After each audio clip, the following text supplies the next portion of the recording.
Oi, gente, eu sou a Paloma e eu vou falar sobre o artigo Estudo da Associação Genômica para a Deficiência Cognitiva na Doença de Parkinson. Então, essa aqui é a carinha do artigo, foi publicado em fevereiro desse ano.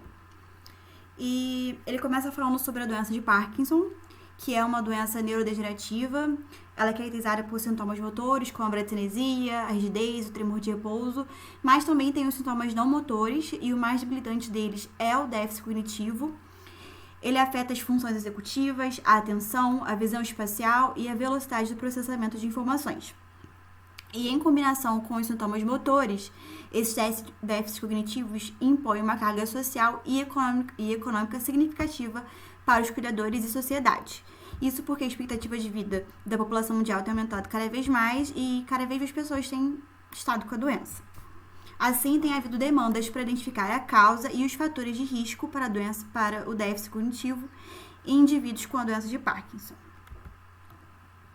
Então, ele vem falando um pouquinho sobre estudos de associação de genoma, que são os GWAS, e eles são uma análise dos genomas de um grande número de pessoas com o objetivo de identificar se alguma variante está associada a determinada condição, como, por exemplo, doenças.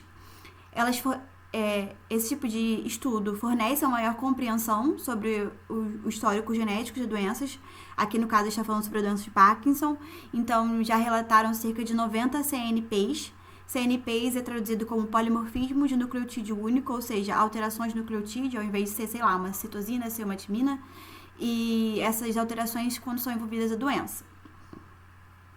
A maioria dos estudos anteriores, de genoma, eles focavam principalmente na suscetibilidade da doença, ou seja, se a pessoa vai ter ou não. E os resultados anteriores também eram focados na população ocidental, enquanto poucos estudos avaliaram a população asiática.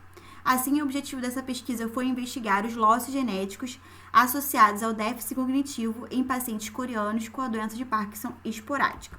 E como que eles fizeram isso?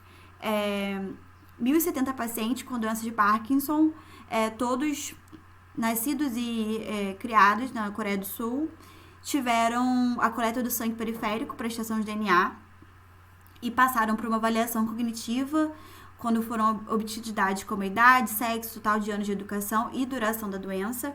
E eles fizeram uma análise cognitiva fazendo esses testes. O primeiro foi o Minimal Mental Status Examination, esse MMCE, que eles avaliaram esses pacientes e eles eram várias perguntas e quem fizesse uma pontuação menor que 26 era considerado com déficit. E o outro teste foi esse Montreal Cognitive Assessment, o MoCA, que participaram 494 pacientes. E ele é um teste mais sensível, então ele pega a doença um pouco no início, o déficit no início, e quem fizesse a pontuação menor que 24 também era considerado com comprometimento leve. E como que eles fizeram isso? O terceiro passo foi a genotipagem, então todas as amostras foram genotipadas utilizando o chip coreano, o K-chip. Ele é um chip microarray contendo 827.400 CNPs e ele é otimizado para a população coreana.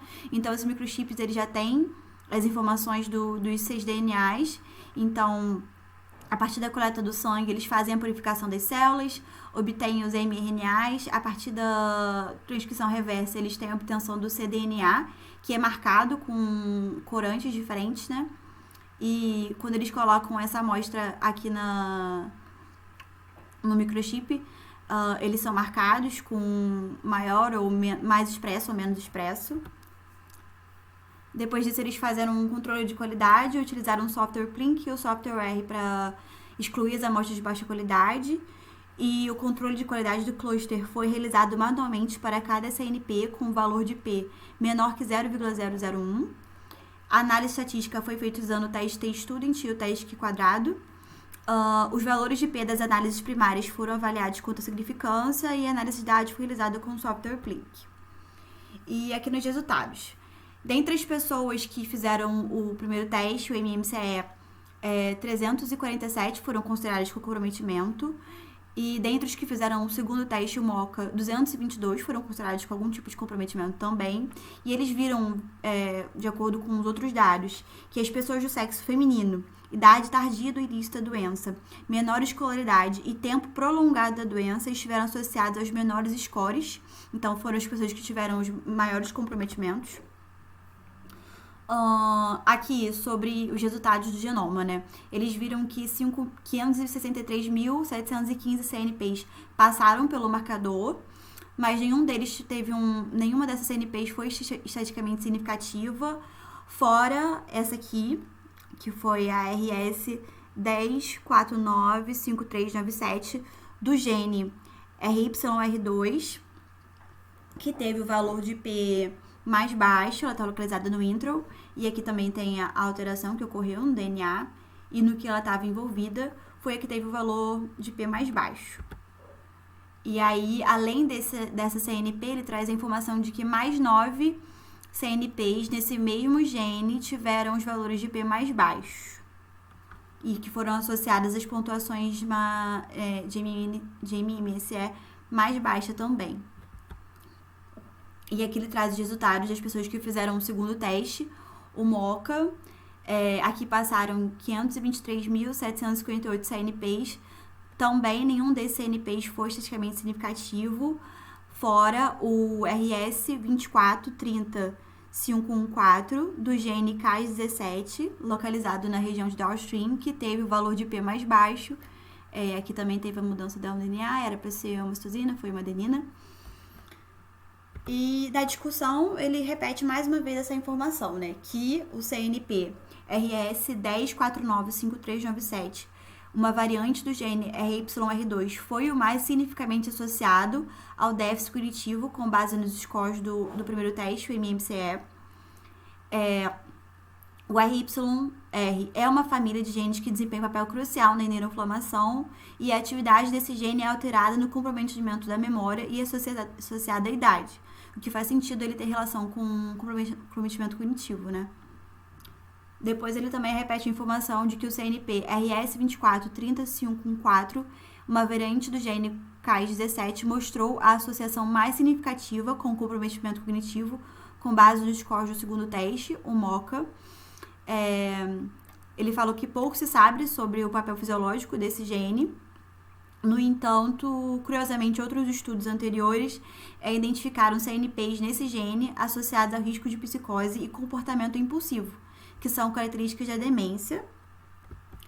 E para concluir, ele relata, né, ressalva que a alta classificação de vários CNPs de um único gene, que foi o caso do primeiro, do RYR2, e o seu alto nível de desequilíbrio da ligação são sugestivos de que o gene desempenha um papel significativo na função cognitiva em pacientes com a doença de Parkinson.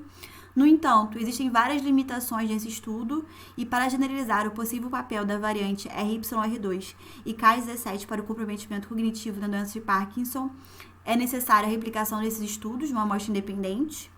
E ele também traz informação de que alguns estudos anteriores relataram a importância de outros genes para o déficit cognitivo na doença de Parkinson, como é o caso da alfa-synucleína. No entanto, esses resultados não foram replicados nesse estudo, né? Não apareceu informações sobre a alfa-synucleína nesse estudo. E ele traz a suposição de que isso se deve devido às diferenças genéticas entre as populações do leste asiático e o ocidental com a doença de Parkinson. Então, gente, foi isso. Essas são as referências. Obrigada pela atenção e até mais.